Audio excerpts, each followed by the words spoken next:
Modern human society and economics operate entirely within cyberspace.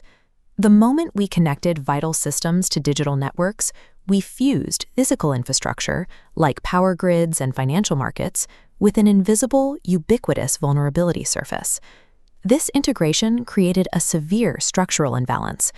In security architecture, this is defined as power dissipation. Because the financial cost of entry into cyberspace is negligible, a single individual with a laptop can orchestrate the kind of systemic, destructive force that historically required the military resources of a nation-state. With physical geography no longer acting as a barrier, a localized string of code executed on one side of the globe can trigger immediate kinetic consequences on the other.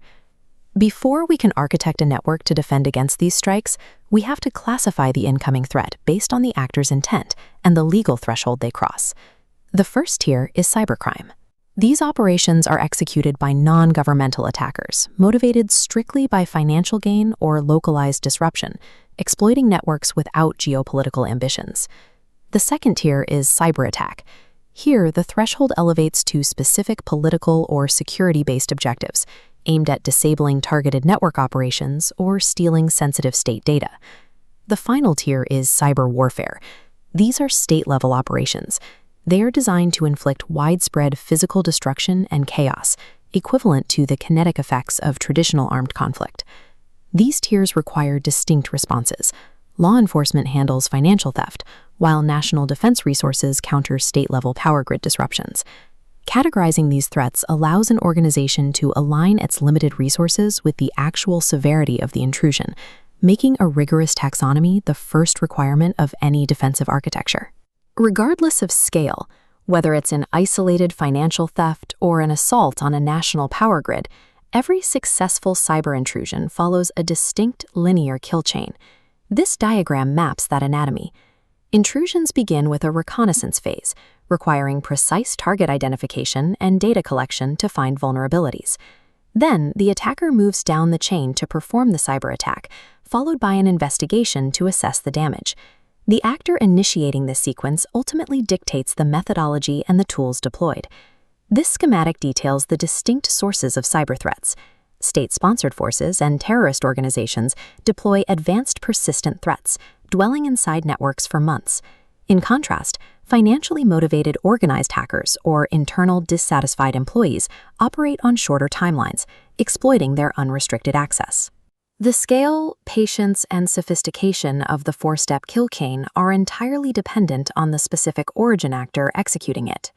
Once an actor determines their objective, they select a specific attack vector targeting a distinct operational layer of the infrastructure. This creates a strict divide in defense architecture. The network layer on the left handles data streams, while the endpoint layer on the right houses devices. Network threats, like denial-of-service attacks, disrupt information flow with floods of malicious messages. Other network vectors are passive. Man-in-the-middle attacks and sniffers eavesdrop directly on routed data streams, silently extracting passwords and credentials from the packets as they travel. Conversely, endpoint threats infiltrate the actual hardware on the right side. Intruders embed destructive code, like malware and logic bombs, that sit dormant until triggered on the host machine.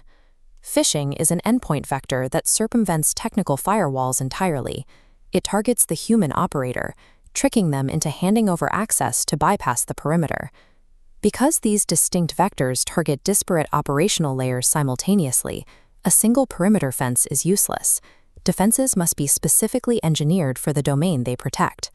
Modern intrusions have evolved beyond isolated single-vector events. Attackers now execute dynamic, multi-stage campaigns that adapt in real time. Attackers now use false data injection to spoof measurement systems and power grids. They feed fraudulent readings into the network to force catastrophic mechanical failures. Legacy reactive defense systems are blind to these multi-stage tactics because they only look for known signatures of past attacks. Defeating these campaigns requires advanced mathematical modeling.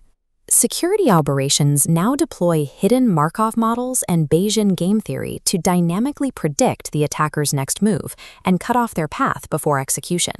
Static perimeter defense is obsolete. Securing modern cyber-physical infrastructure demands probabilistic, dynamic modeling to anticipate the next strike.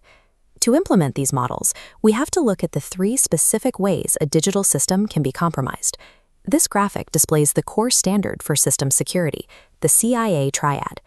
Confidentiality restricts access to authorized sources. Integrity ensures data cannot be modified by unapproved actors. Availability guarantees systems are accessible on demand. To meet these standards, we wrap the core in 7 functional cybersecurity domains. Each maps directly to specific threats. Network security intercepts denial of service attacks to maintain system availability. Application security utilizes strict coding protocols to block external threats like logic bombs, protecting system integrity. Finally, end-user training serves as the final firewall, neutralizing human vulnerabilities exposed by phishing. While the CIA triad defines the goals of the security strategy, these 7 domains provide the functional layers required to maintain them.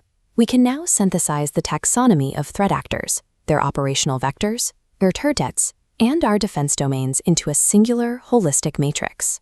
Cybersecurity works as an interlocking intelligence matrix. It maps the attacker's methodology directly to a domain-specific countermeasure. But a technological architecture alone will collapse without strict governance to align the organization's various departments. This requires corporate cybersecurity policy. The policy dictates the operational rules, resource allocation, and human compliance required to sustain the matrix in a real-world environment. Technology constructs the defensive architecture, but rigorous organizational policy is the engine that executes it. The total integration of our physical infrastructure into cyberspace has left us with an expansive vulnerability surface. Defending this space requires parsing the exact taxonomy of an attack, from the geopolitical intent of the actor down to the exact network node they target. We must shift away from the endless cycle of reactive patching and move towards a highly strategic, layered architecture. By systematically mapping targeted threats to the CIA triad and governing those defenses with strict policy, organizations transform from vulnerable targets into resilient operators of the cyber-physical domain.